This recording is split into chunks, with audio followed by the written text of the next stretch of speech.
जरूरत पड़ी दुनिया को, अल्लाह ताला ने उसी के मुताबिक अपना नुमाइंदा, अपना नबी भेजा।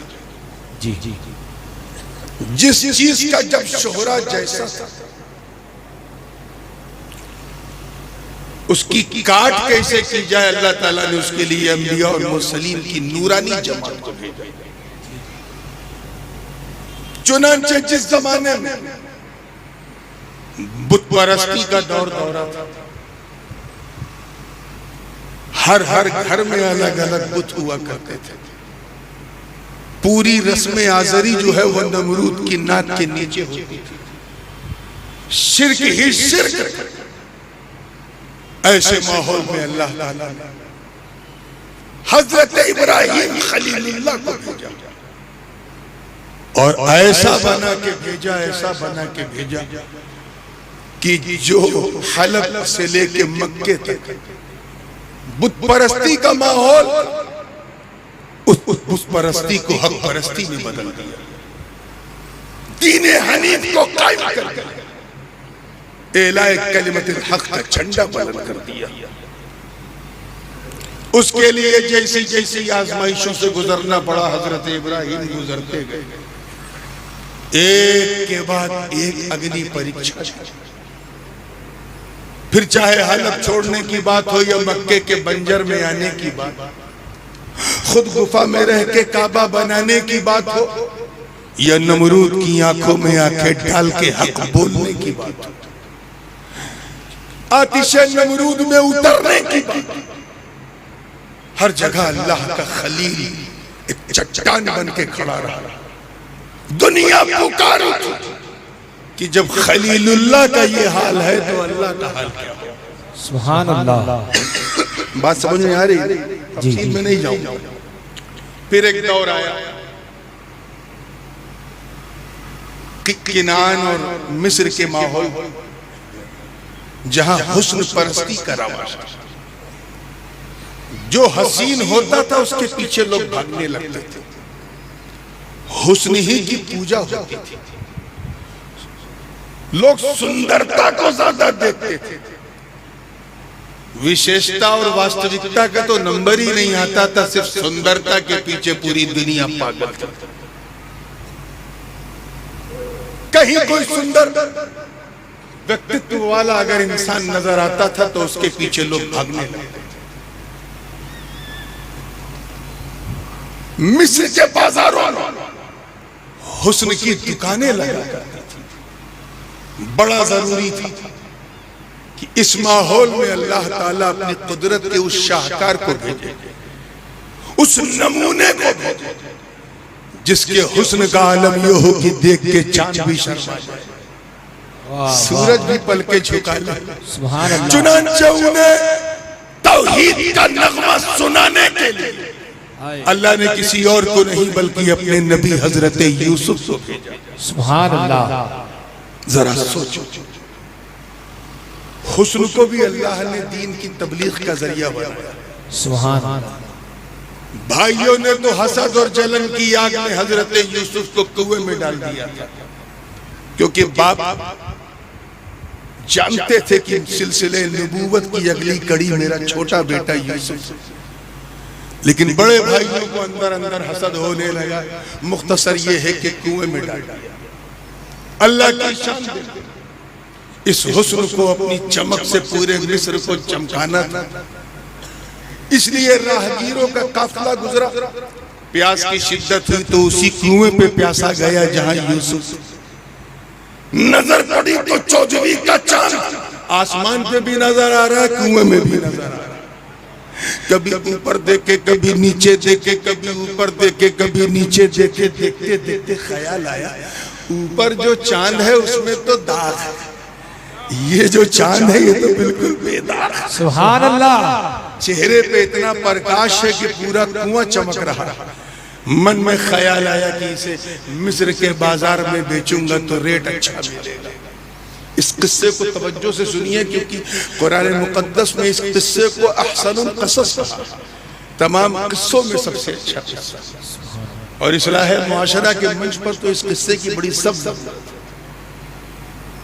हजरत यूसुफ को कुएं से निकाल करके मिस्र के बाजार में खड़ा कर दिया। अभी बचपन है, क्या है जोर से बोलो, बचपन। 8-10 साल की उम्र है। कोई और नहीं बल्कि अजीज मिस्र ने आके खरीदा, जो उस वक्त मिस्र का प्रधानमंत्री था। अल्लाह ने उसे सब कुछ दिया था, बस औलाद नहीं थी, तो सोचा इसी बच्चे को पाल लेते हैं, ये तो इतना सुंदर है कि मेरी खुद की भी औलाद होती तो इतनी प्यारी ना हो। उसी घर जुलेखा भी परवान चढ़ रही थी। इधर यूसुफ का उन्फुआने शबाब हुआ। 18-20 साल की उम्र यूसुफ की हुई। हुस्न का तमतमा ऐसा तो जुलेखा का अपना इरादा बदल गया। याद रखिएगा, ये उस जमाने की बात है जब जुलेखा सिर्फ जुलेखा थी। क्या थी, जोर से बोलो, जुलेखा, सिर्फ जुलेखा। हजरत जुलेखा नहीं थी, उम्मते यूसुफ की मां नहीं थी। उस जमाने की बात है, ऐसा ना हो कि गड़बड़ सड़बड़ हो जाए। किसी धोखे से जुलेखा यूसुफ को एक कमरे में ले गई। तवज्जो चाहो, उसकी चाबी अपने जेब में, दूसरे कमरे में, तीसरे कमरे में, चौथे कमरे में। रवायत में है कि 7 कमरों में ले गए और सबकी चाबी अपनी जेब में रखा। एक ऐसी जगह पहुंची जुलेखा जहां पूरा पश्चिम उत्तर दक्षिण कोई नहीं। वहीं उनका एक बुत था जो उस जमाने में जिसकी वो लोग पूजा करते थे, मिस्र वाले। जुलेखा ने अपना इरादा जाहिर किया और उसके बाद उस बुत के ऊपर कपड़ा ढक दिया ताकि कपड़े की आड़ में बुत रहे तो मुझे शर्मिंदगी ना हो। इतना सुनना था और देखना था। यूसुफ अलैहिस्सलाम ने फरमाया, तू क्या समझती, कोई देख नहीं रहा है। अरे कोई देखे ना देखे, यूसुफ को यूसुफ का खुदा देख। वाह, सुभान अल्लाह, सुभान अल्लाह। जवानों तवज्जो चाहो।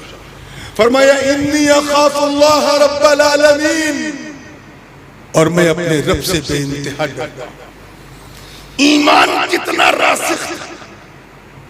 पता था कि चाबियां जुलेखा के जेब में हैं, दरवाजा खुलेगा नहीं। पता था कि मैं अपनी इज्जत और इस्मत को मेरे लिए बचाना बहुत मुश्किल है, मगर ईमान यूसुफ पे एक सुन्नी कुर्बान।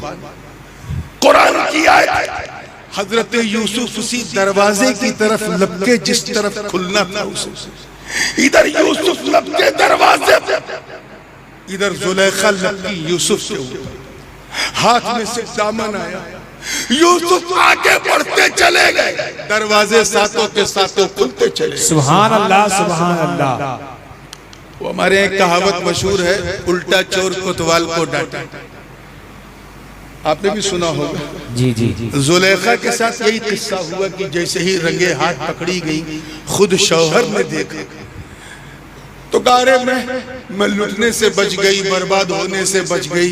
यूसुफ गलत इरादे से मेरे कमरे में आए थे, वो तो बड़ी मुश्किल से अपनी जान छोड़ाई। इतनी ओवर एक्टिंग उस वक्त हुई कि पूरे महल में हजरत यूसुफ की इस्मत मशकूक हो गई। सब ताने देने लगे, जिसके मुंह में जो आया बकने लगा। हजरत यूसुफ परेशान, जानते हैं कि मैं बेकसूर हूँ, मासूम हूँ, अल्लाह का नबी हूँ। किससे मदद मांगे, अपने रब की बारगाह में अर्ज किया, है अल्लाह, मैंने तेरे खौफ से अपनी इज्जत की हिफाजत की, अब तुझी को मेरी इज्जत की लाज रखना।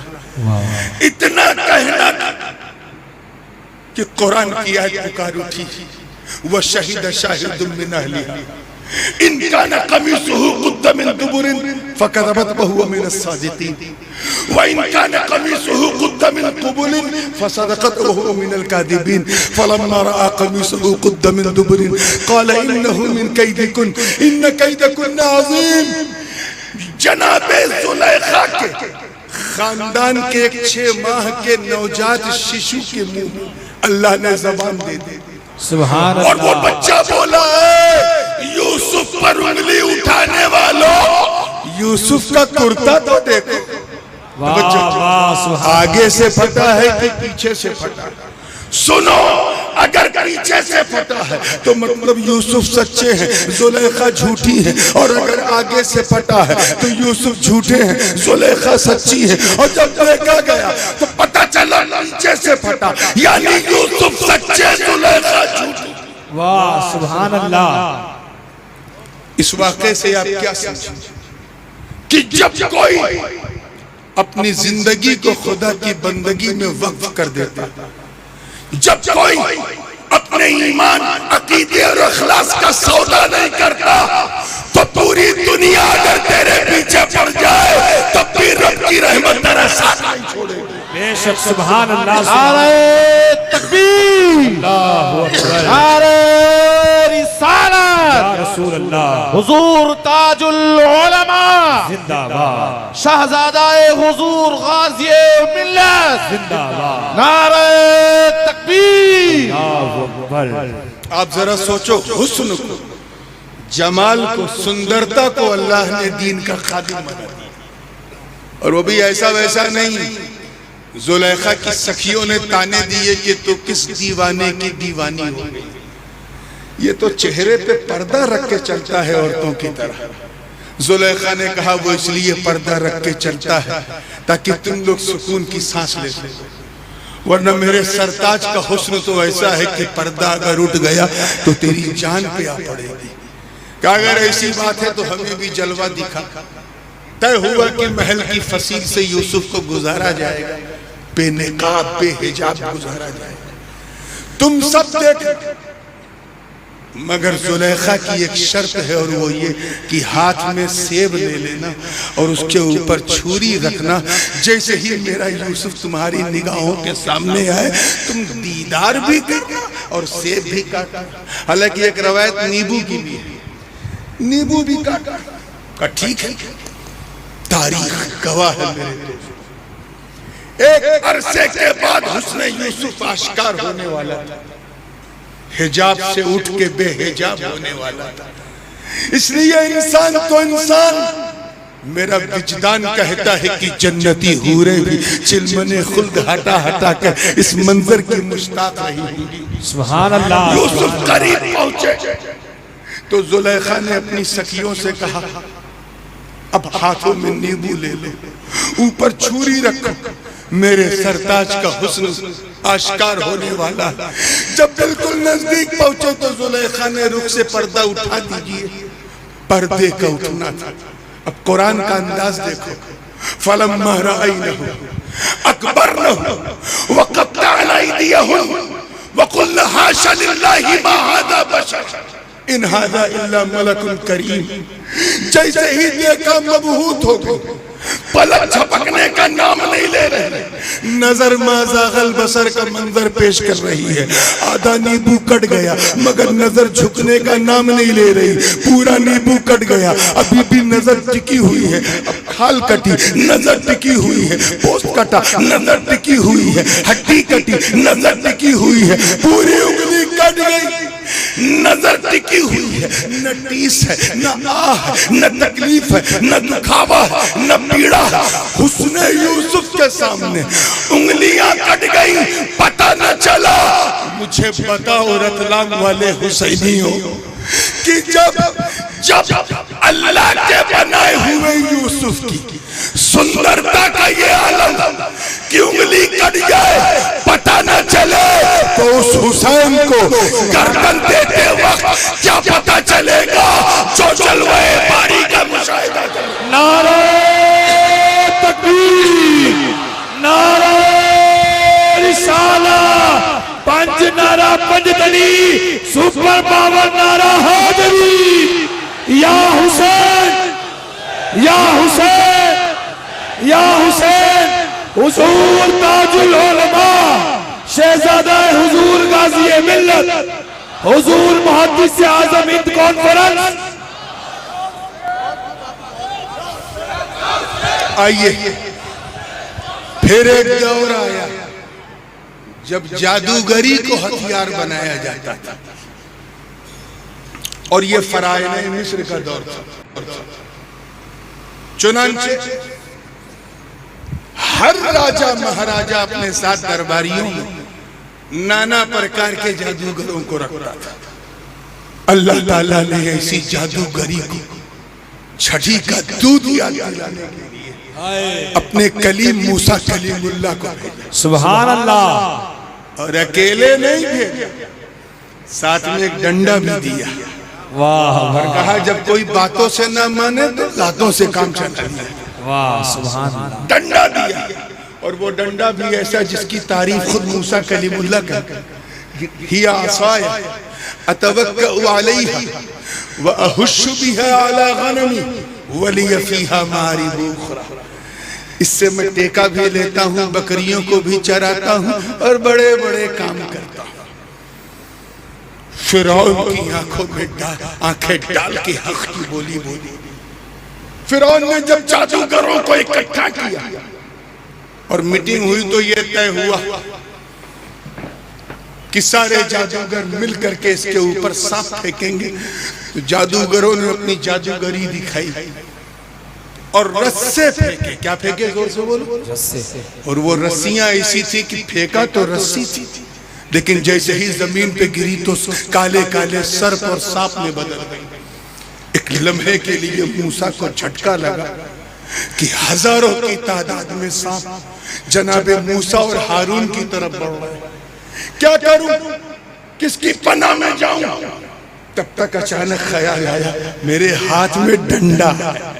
सुभान अल्लाह। डंडा। जनाबे जिब्रील वही लेके आ गए और कहे मूसा घबराइए मत, अलक़ी आसा, अपने डंडे को जमीन पे फेंकिए। तारीख गवाह है, फिलिस्तीन और मिस्र की हवाओं ने ये मंजर देखा कि इधर डंडा फेंका, वो डंडा इतना बड़ा अजदहा बन गया जो जादूगरों के सारे सांपों को निगल गया। सुभान अल्लाह। ये अद्भुत मंजर देखा तो सारे के सारे जादूगर कदमों पे गिर गए और कहा ये जादू नहीं हो सकता, ये तो वो अद्भुत चमत्कार है जो सिर्फ वही दिखा सकता है जो जादूगरों से भी ज्यादा पावर वाला। रब्बे मूसा व हारून, आमन्ना बिरब्बे मूसा व हारून कहते कहते कदमों में अल्लाह ताला ने जादूगरी के मुकाबले के लिए मूसा का इंतखाब किया। इसलिए जादूगर भी जानता था कि जब तक इस कम्युनिटी में मूसा है, तवज्जो रहे, जब तक इनके साथ मूसा है मेरी दाल नहीं गलेगी, इन्हें हटने दो। इसी बीच हजरत मूसा ने ख्वाहिश जाहिर की, ए अल्लाह मैं तुझे देखना चाहता हूं। रब्बी अरिनी अंजुर इलैक, I want to see you. आवाज आई, लन तरानी, मुझे हरगिज नहीं देखोगे, देखना है तो फला मकाम पे पहाड़ पे आओ, वहां तजल्ली की सिफत की तजल्ली देख लेना, वही काफी। और 40 दिन के लिए आना। कई दिन के लिए? 40 दिन। अगर इस 40 को तवज्जो से सुनिएगा तभी दिमाग में पॉलिश होगी। चिल्ले पे आया। किस पे? चिल्ले। हाँ, ये चिल्ला बड़ी यूनिक चीज है। वबाअदना मूसा 30 लैलतन व अतममनाहा बिअशरिन फतम्म मीकातु रब्बिही 40 लैला। 40 रात के लिए। जब लौटोगे तो कुछ तख्तियां तौरात की मैं तुम्हें अता करूंगा, उसकी रोशनी में तुम मसाइल बयान करना। हजरत मूसा ने अपने भाई हारून से कहा, भाई मैंने अपनी कौम को जिस चीज पे गामजन रखा है बस उस पे तुम लगाए रखना। ला इलाहा इल्लल्लाह मूसा कलीमुल्लाह का नगमा सुनाए रखना, तौहीद और रिसालत की बातें उनको याद कराते रहना। जब मैं आऊंगा 40 दिन बाद तो उसकी रोशनी में जो होगा बताऊंगा। तो चिल्ले पे जाना सुन्नियों बुरी चीज नहीं, जगहें अच्छी बुरी होती। वाह वाह, सुभान अल्लाह, सुभान अल्लाह। जगहें अच्छी बुरी होती। अगर तुम मखदूम अशरफ की बारगाह में जाकर 40 दिन का चिल्ला कर लो तो कलंदर बन जाओगे। वाह सुभान अल्लाह। और इनके इज्तिमा में चले जाओ तो बंदर बन जाओ। तुम सुन्नते कलीम पे वही अमल करते हैं जो अल्लाह या अल्लाह वालों की बारगाह में 40 दिन के लिए। वाह वाह। इधर मूसा निकले, उधर इब्लीस टकटकी मार के देख रहा था, गोया वो ये कह रहा हो कि ये हटें तो हम डटें, सामने आने की हिम्मत नहीं थी, तो सामरी जादूगर की वेशभूषा उसने अपनाई और कम्युनिटी के अंदर घुस गया। मुख्तसर में यह है कि 40 दिन तक, जोर से बोलो, कई दिन तक, 40 दिन तक, विद इन 40 डेज ओनली, अपनी तरकश के ऐसे ऐसे तीर चलाए उसने सामरी ने कि जो कौम ला इलाहा इल्लल्लाह कहती थी वही कौम शिर्क पर शिर्क करने लगी और ऐसी चीज की पूजा करने लगी जिसे हम लोग खा जाते हैं। शिर्क पर शिर्क करने लगे। 40 दिन बाद जब मूसा कलीमुल्लाह लौटे, फलम्मा रजअ मूसा इला कौमिही गज़बान असीफा क़ाल बि'सा मा खलफ़्तुमूनी मिन बअदी।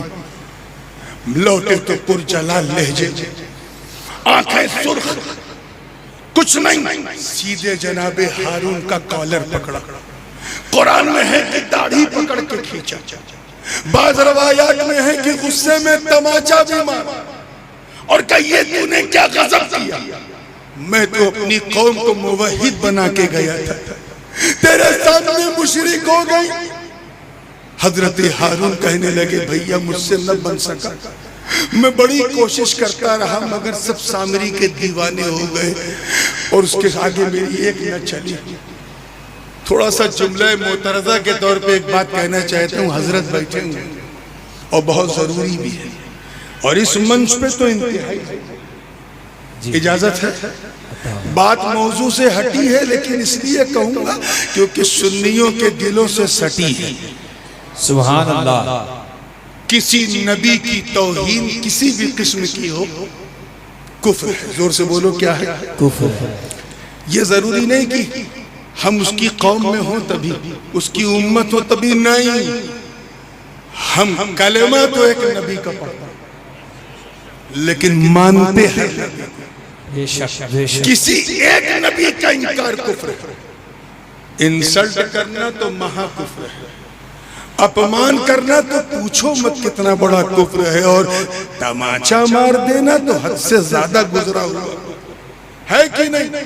जी जी। इधर वाले बोलो नबी को मारना कुफ्र है कि नहीं? बोलो। अब आओ फिलिस्तीन पहुंचो।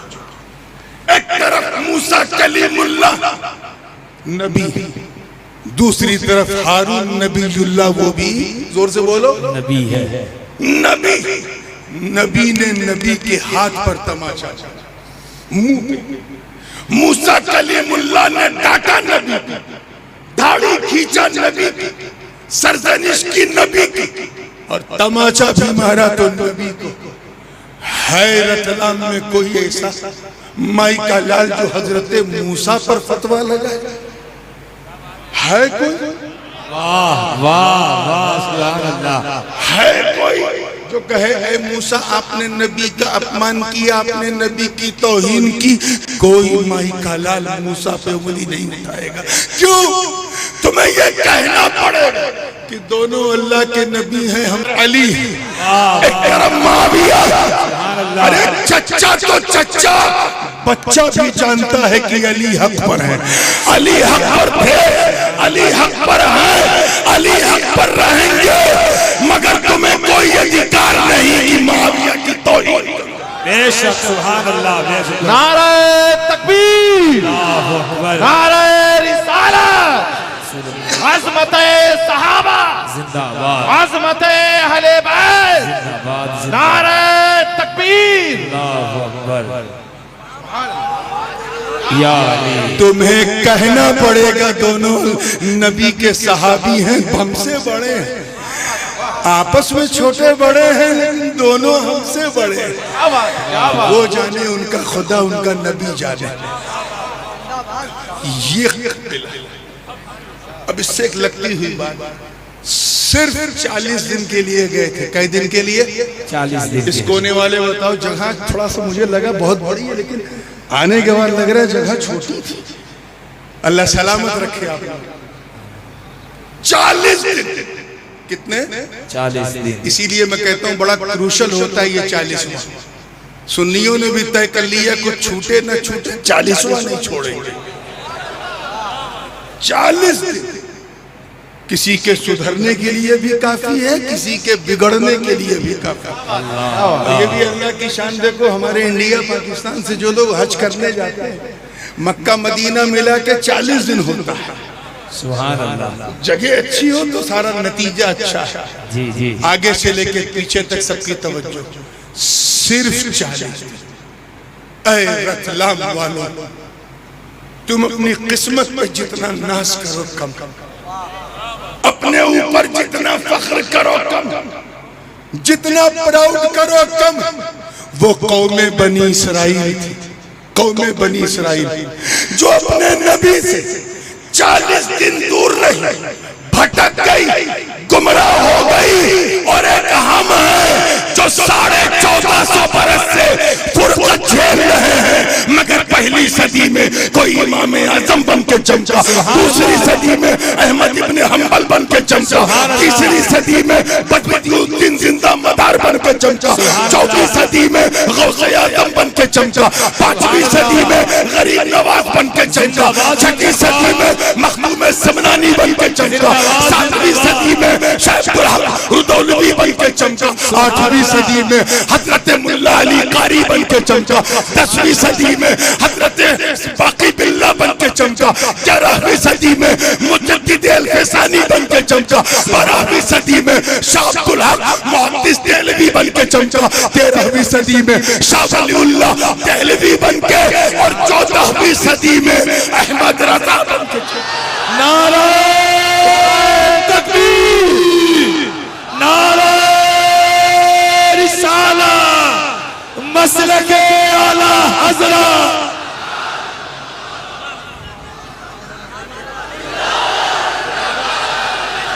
नारे तकबीर, नारे रिसालत, फैज़ाने हुजूर मुहद्दिसे आज़म हिंद जिंदाबाद जिंदाबाद। नारे तकबीर, हुजूर ताजुल उलमा जिंदाबाद। हुजूर ताजुल उलमा जिंदाबाद। बात पे बात निकलती रहेगी, तो जो बात कहने के लिए मैंने आयत पढ़ी है वो बात ही रह जाएगी। तो मुख्तसर ये है कि जैसी जैसी कम्युनिटी को जरूरत होती थी, अल्लाह ताला उसी के हिसाब से अपना नुमाइंदा इस दुनिया में को अता करता। जनाबे मूसा के बाद एक दौर ऐसा है जब बीमारी के प्रकोप ने दुनिया को अपनी आगोश में ले लिया, और 2-3 बीमारियां तो बड़ी परिचित हो गई थी।